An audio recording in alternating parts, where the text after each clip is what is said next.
I'm so glad you kind of showed a little bit of what it is behind the scenes. And yeah, when I watched that interview, I was thinking, who's the guy on the other side of that camera? Because, I mean, I've gone to film things in crazy locations where we have one take, but that's a tiny percentage of what you're doing there. And it's all down to that one guy, and he can screw it up. He can lose his faith. He can softball it, right? And not get him to say. There's so many problems that can happen there. So you get out of there that night. What happened afterwards? And was it bigger or smaller than you thought it was going to happen on the back of it? We got back to headquarters in Mamaroneck about maybe 11:30, and everyone came back to the production room. There's actually a video that exists of us watching this encounter, and it was like the Super Bowl. People were jumping up and down in the production room, crying tears of joy that we had pulled off this insane, riveting, truth is stranger than fiction sort of episode. I was hugging my colleague. There was 15 of us clustered into this edit bay back at headquarters. And I said to my editor producer, I said, God, I don't envy you having to produce this, but there was so much adrenaline and there was so much cohesion on the team. This is January 26th. There was so much adrenaline and cohesion that I think they produced the piece overnight and it was ready tomorrow morning. And I remember thinking as an editor, gee, it would take me 7 days to do that justice, but there was just, we were flowing. And that was the pinnacle. That was the apex of everything that I had built, or we had built over the course of 14 years. And then a few days later, I was ousted from the company. Man, that's really intense, James. I mean, it's going to make a great movie one day. You know that, right? That's what people tell me. We'll see. The last thing you want to hear when you're in the middle of it.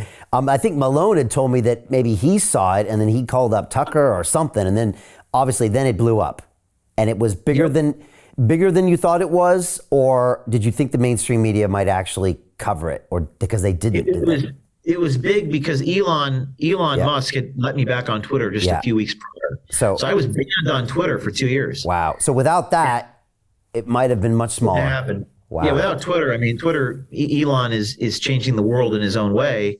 And Twitter is the main distribution mechanism for what I've done over the years, particularly recently. So without Twitter for 2 years, I mean, it was like the dark ages. We had to put stuff on Telegram and get people to distribute by proxy, download the clip on Telegram, upload it into their Twitter.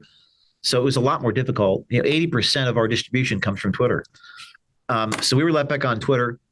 And then I interviewed Dr. Malone for the piece itself. So there's a section of Dr. Malone saying, I think his quote was, "The gentleman seems to have no introspection whatsoever." So we put that in the piece. And then Friday night, Pfizer responded. Yep. Wow. Is that done? Is there more to do with Pfizer going forward, or I guess maybe you couldn't say. Yeah. Oh yeah. I mean, first of all, Debbie came out in on stage with me in March. Very inspirational. She said that she was targeted. They had vans parked outside of her home. She was worried for her life. We did a fundraiser for her. It's ongoing. I think the number of people that have reached out to me since is huge. And the thing about investigative work is that it takes a while. I mean, I was tempted to release something just yesterday, and I held it because I wanted to get more evidence, more corroboration. It's always a question of, well, when do you publish? And I think that broadly speaking, at OMG, I want to publish sooner rather than later, but it's always that balance of, well, if I publish this, it's going to burn my ability to get more and more and more and more, because I want 5-part expose, not just to drop in the bucket, knowing that our enemies are going to cover their tracks and say it's isolated and dismiss this guy or that gal. So you need like a lot of evidence and a lot of pressure to create a campaign for reform. Right. And I think I remember in that Acorn case that you did a long time ago, I think I remember you saying one of the smartest things you did was to drop pieces regularly after you did it. And so the media wouldn't just dismiss it as a one-off. you kind of held back, so you had lots of content, and that way it made it convincing, and you got like some major reform on that. An isolated, and they'll say it's an isolated. This is 2009. They said it was an isolated incident. Now, why would they say that? They don't know what I have in the queue, but they're bending over backwards to try to rationalize or minimize the fraud, which is deeply ironic, given their whole purpose is to tell stories and tell the truth. But I think people are waking up to this in a way that I've never seen in the recent year or two, and most people get it. The institutional media is dying. Chris Litch is out at CNN today. I think that he was probably trying to bring CNN back to where it was in 1991, but there are efforts to reject that.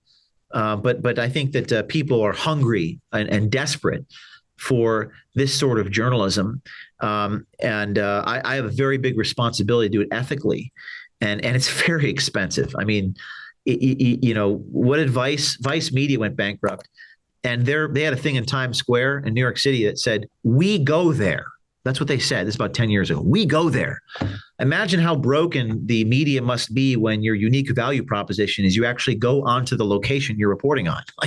Like people just don't do this anymore, and so it's very expensive. It's a big responsibility to do it the right way. I think the sky's the limit. I think that we're going to be more successful than we ever have been. So Jim Rickards has just recorded a video that's not available to anyone in the public, and he's going to be talking about how this upcoming recession is going to be fast, it's going to be bloody, it's going to be nasty. But at the same time, he's going to show you how you can position yourself to profit from all of this chaos. Now, we've made this video only available to our viewers. Go to londonreal.tv/Jim. Watch that immediately.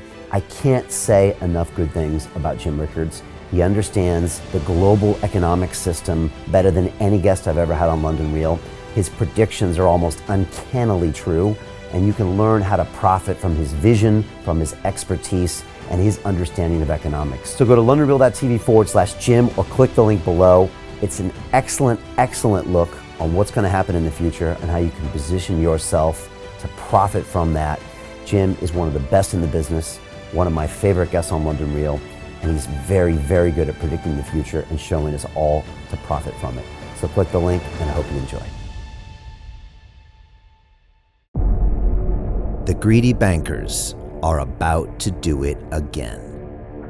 In 2008, they crashed our financial system and nearly bankrupted the entire global economy. Then they received trillions of dollars in government bailouts. And after, they demanded fat bonuses paid for by you, the taxpayer. It turns out the banks haven't just been screwing the American taxpayers, they're also screwing over their investors. Turns out the banking industry is the worst place you could put your money, despite enormous taxpayer bailouts. Now the bankers are back to take away your financial freedom. They lie and tell you that cryptocurrency isn't safe. They try to make it illegal for you to choose how to invest your hard-earned money. They lie and say cryptocurrency is used by money launderers and criminals. But look at the record. It's the banks themselves that launder hundreds of billions of dollars every year to the biggest criminal operations in the world.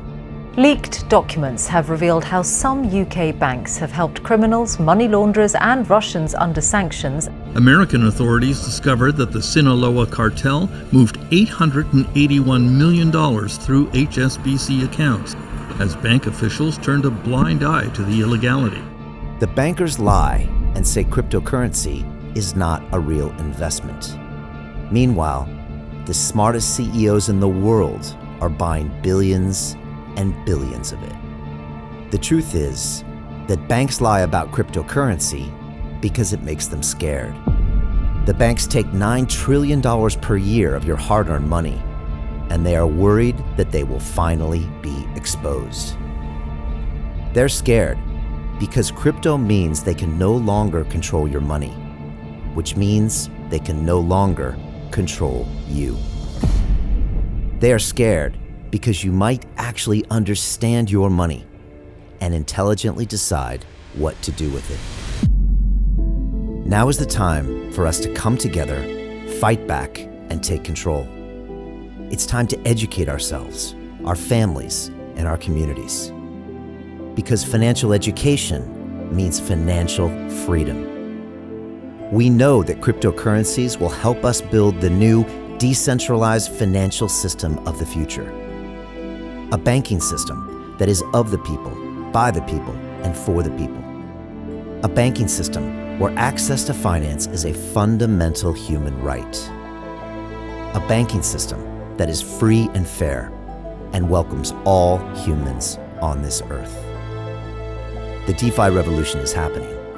We, the people, can no longer be fooled. We choose to take control of our finances.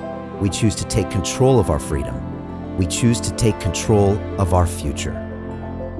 Join us, and let's take back our financial freedom forever.